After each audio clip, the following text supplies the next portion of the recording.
So Gladiator Hulk has just been announced, and I really hope he's a good champion. Partially because the science class is still without that undisputed top champion. The science class certainly has no Star-Lord, no Stark Spidey, no Blade, not even close. But lately, really since Blade, Kabam has given us a couple of categories of champions, and both, at least to me, are extremely frustrating and disheartening. Taskmaster, for example, sounded kind of cool. You look at his info, though. I call him the Calculus 3 champion because it feels like you got to know advanced calculus to really play him well.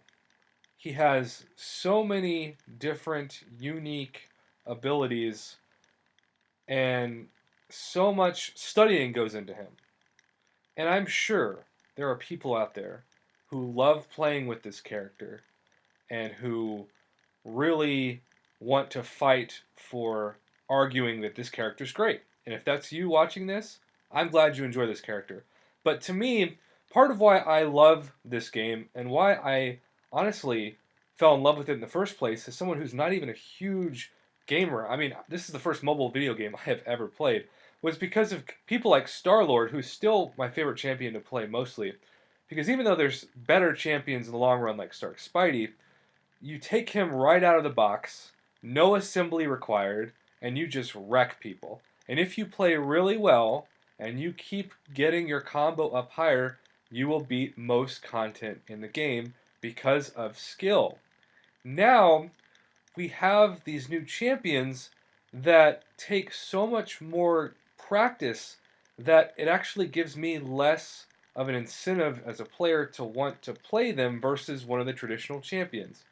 And Gladiator Hulk is one of those champions now that could regen, but also maybe couldn't, depending on this crowd RNG. And I want to say, in general, and nothing is more of an example of this than when I scroll down, uh, or actually, I think because at least he has a high PI, it's scrolling up, to the RNG abomination known as SENTRY. Because this champion was supposed to make Hyperion look like pre-buffed Luke Cage. There was so much hype for SENTRY. I haven't seen this kind of hype since the solar eclipse. And ironically, that eclipse, you could have been blocked out with clouds and it still would have been more powerful and brighter than this champion's attack ability.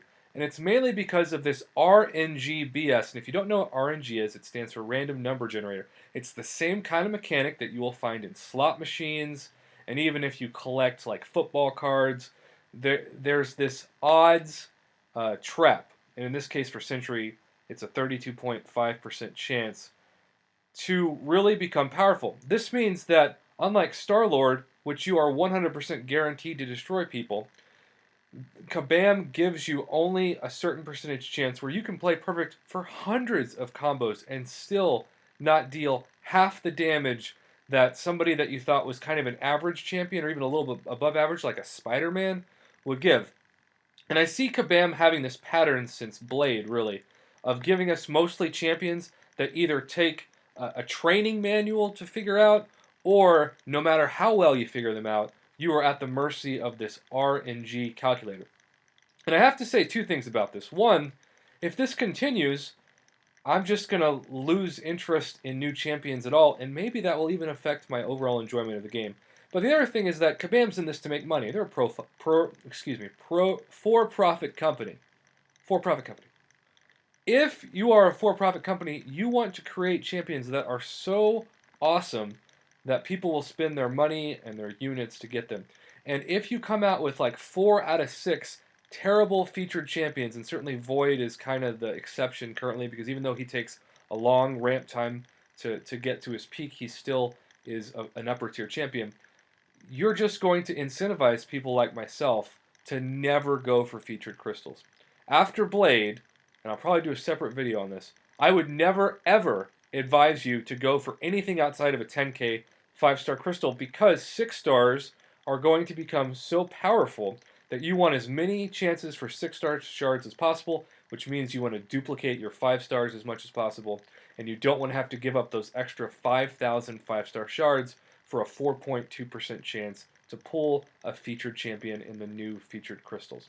So I want you to comment below and let me know what you think of this new run of champions, because it seems like a pattern is forming, and that pattern is severely changing the mechanics of champions from people that you can pull right out of the box and the assembly is there, you're ready to just wreck the game, to champions that need so much ramp up time or a training manual, or even worse, that RNG dependency. And if Gladiator Hulk, who should be at least as good as Hulk, who to me Hulk is right on the crest of being that upper tier. I mean, he's not quite God tier, but demigod certainly for many aspects of the game.